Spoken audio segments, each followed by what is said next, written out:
Hi, it's Jessica Sporn, and I want to show you a way that you can use stamps and stencils in your art journal that you might not have thought of before. So here's an art journal I have. It's all jelly prints that I've kind of glued scraps on, and I'm just basically going to completely transform this page. You're really not going to see anything that was on it to begin with. But I just quickly put on some flowers and a couple of birds, um, adding some white to the background. And I didn't set out to obscure what I had on the page, but that's just what happened. It's a beautiful spring day, and the birds are chirping outside my window. And so I just wanted to capture this feeling of spring in my journal because I was enjoying it. Um, so I'm going along. I've got these flowers, and here's the unusual thing. I decided I wanted some doodling inside of the birds, but I didn't really want to wait for the paint to dry. So I'm using a variety of stamps on white tissue paper. And what I'm going to do here, I like this stamp because it's a real doodly design. So what I'm doing is I'm cutting it out, and I say that with quotations around it, using a very thin brush and water to remove the excess tissue paper. And then I'm just going to lay this on top of this orange bird.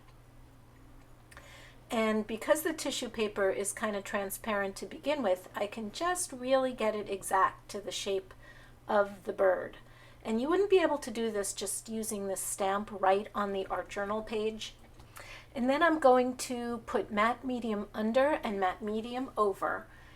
And that really makes the white part of the tissue paper kind of invisible, don't you think? So then I can use these other little scraps just to fill in my bird.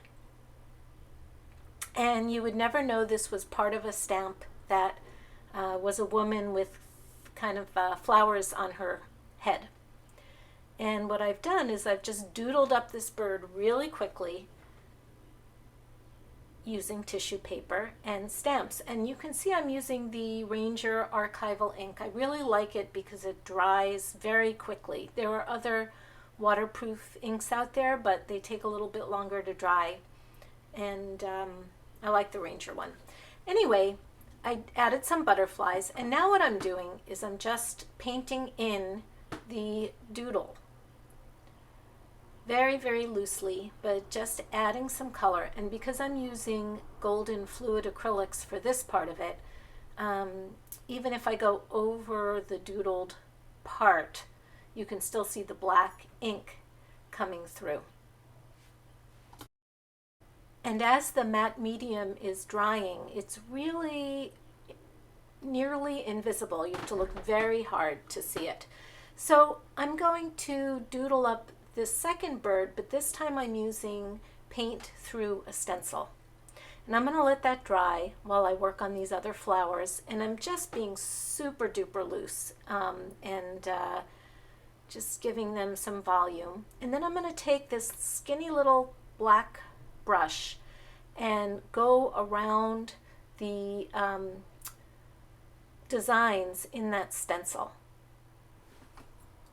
And that gives the bird some interest and some volume and a kind of folk art Scandinavian feel to it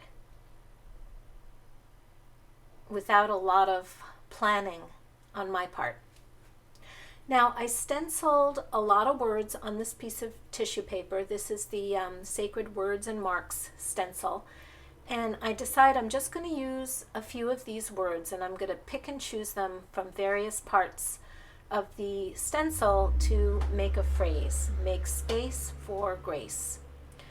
Because that's what this beautiful spring day reminds me of, is just the divine grace that's all around us if we stop and pause and really pay attention.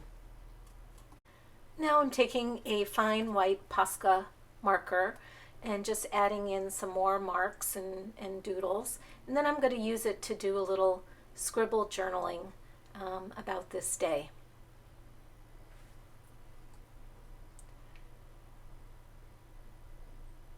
So here are some details of the bird, and you can see it really has a hand-done feel to it. Here's the page as a whole, and I hope this video gave you some ideas of using your stencils and stamps outside the box. Thanks for watching.